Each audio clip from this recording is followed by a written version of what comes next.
প্রিয় দর্শক শ্রোতা, আজ মঙ্গলবার 17 ডিসেম্বর 2024 খ্রিস্টাব্দ, দোসরা পৌষ 1431 বাংলা, 14ই জমাদিউস সানি 1446 হিজরি। সংবাদপত্র শিরোনাম পাঠের শুরুতেই যুগান্তর পত্রিকা। যুগান্তর পত্রিকায় শিরোনাম করা হয়েছে, বিজয় দিবসে জাতির উদ্দেশ্যে প্রধান উপদেষ্টার ভাষণ, নির্বাচনের সম্ভাব্য সময় ঘোষণা। মহান বিজয় দিবসে সোমবার জাতির উদ্দেশ্যে ভাষণ দিচ্ছেন প্রধান উপদেষ্টা অধ্যাপক ডক্টর মোহাম্মদ ইউনূস। 6 কমিশনের চেয়ারম্যানদের নিয়ে গঠিত হচ্ছে জাতীয় ঐক্যমত্য গঠন কমিশন। সব ধরনের অপপ্রচারের বিরুদ্ধে রুখে দাঁড়ানোর আহ্বান। কোনো শক্তি লক্ষ্য অর্জন থেকে বিচ্যুত করতে পারবে না। 2025 সালের শেষ দিক থেকে 26-এর প্রথমার্ধের মধ্যে নির্বাচন হতে পারে।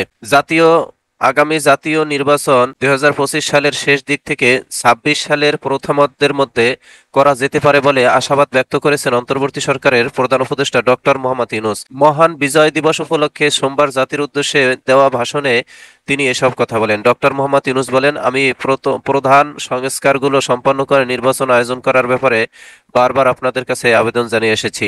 তবে রাজনৈতিক ঐক্যমত্যের কারণে আমাদের যদি অল্প কিছু সংস্কার করে ভোটার তালিকা নির্ভুলভাবে তৈরি করার ভিত্তিতে নির্বাচন সম্পন্ন করতে হয়, তাহলে 2025 সালের শেষের দিকে নির্বাচন অনুষ্ঠান হয়তো সম্ভব হবে। আর যদি এর সঙ্গে নির্বাচন প্রক্রিয়া ও নির্বাচন সংস্কার কমিশনের সুপারিশের পরিপ্রেক্ষিতে এবং জাতীয় ঐক্যমত্যের ভিত্তিতে প্রত্যাশিত মাত্রার সংস্কার যোগ করি, তাহলে অন্তত আরও 6 মাস অতিরিক্ত সময় লাগতে পারে। মোটা দাগে বলা যায়, 2025 সালের শেষ দিক থেকে 26 সালের প্রথমার্ধের মধ্যে নির্বাচনের সময় নির্ধারণ করা যায়। যে কোনো সংস্কারের কাজে হাত দিতে গেলে রাজনৈতিক ঐক্যমত্যের প্রয়োজন। এই ঐক্যমত্যে পৌঁছানোর প্রক্রিয়া কি হবে, এ বিষয়ে ছাত্র জনতার অভ্যুত্থান পরবর্তী প্রথম বিজয় দিবস উপলক্ষে দেওয়া ভাষণে অন্তর্বর্তীকালীন সরকার কিভাবে অগ্রসর হবার প্রস্তুতি নিচ্ছে তা তুলে ধরেন প্রধান উপদেষ্টা।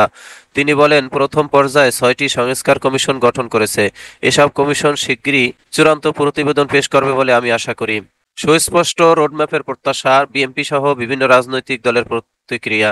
কোনো কোনো ক্ষেত্রে সংস্কার করা হবে, সেজন্য কতটা সময় প্রয়োজন তা প্রধান উপদেষ্টার বক্তব্যে স্পষ্ট নয়। সালাউদ্দিন আহমেদ। প্রধান উপদেষ্টার বক্তব্য ইতিবাচকভাবে দেখি, যদি তিনি আন্তরিকভাবে বলে থাকেন। মিয়া গোলাম পরোয়ার বলেন, প্রধান উপদেষ্টা ডক্টর মোহাম্মদ ইউনূস জাতির উদ্দেশ্যে দেওয়া ভাষণে নির্বাচনের সম্ভাব্য সময় নিয়ে একটা ধারণা দিয়েছেন, যা ইতিবাচক হিসেবে দেখছে বিএনপি সহ বিভিন্ন রাজনৈতিক দলগুলো।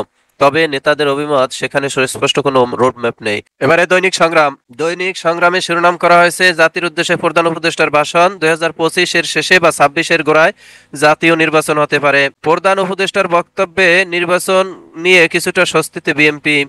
কার্যকর সংসদই জনগণের ক্ষমতা রক্ষা করতে পারে, বলছেন তারেক রহমান। জাতীয় স্মৃতি সৌধে রাষ্ট্রপতি প্রধান উপদেষ্টার শ্রদ্ধা, বৈষম্যহীন দেশ গঠনের শপথে মহান বিজয় দিবস উদযাপিত। বিজয় দিবসে বঙ্গভবনে পূর্ব তিমুরের প্রেসিডেন্টকে রাষ্ট্রপতির সম্বর্ধনা। বিজয় দিবসে রাষ্ট্রপতির আমন্ত্রণ প্রত্যাখ্যান সমন্বয়কদের। বিজয় দিবসে সেনা ও নৌবাহিনীতে অনারারি কৌশল।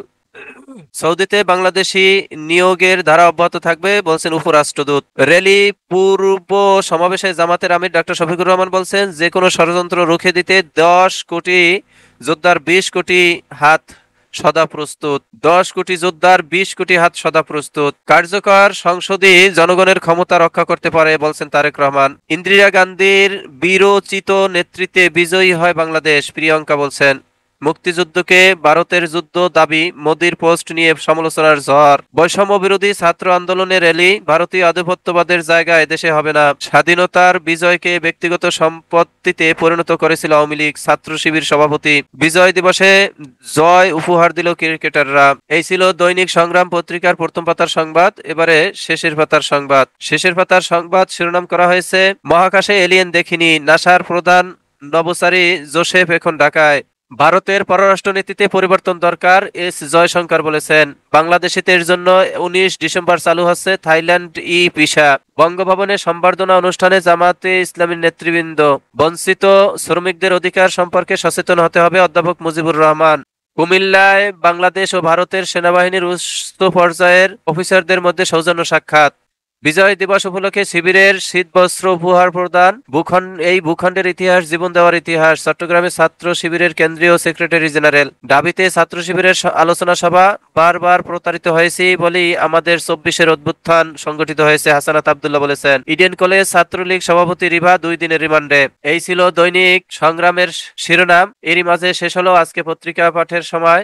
আপনারা সকলেই ভালো থাকবেন, আল্লাহ ভালো রাখুক এই প্রত্যাশা কামনা করে শেষ করছি। আসসালামু আলাইকুম রহমতুল্লাহ।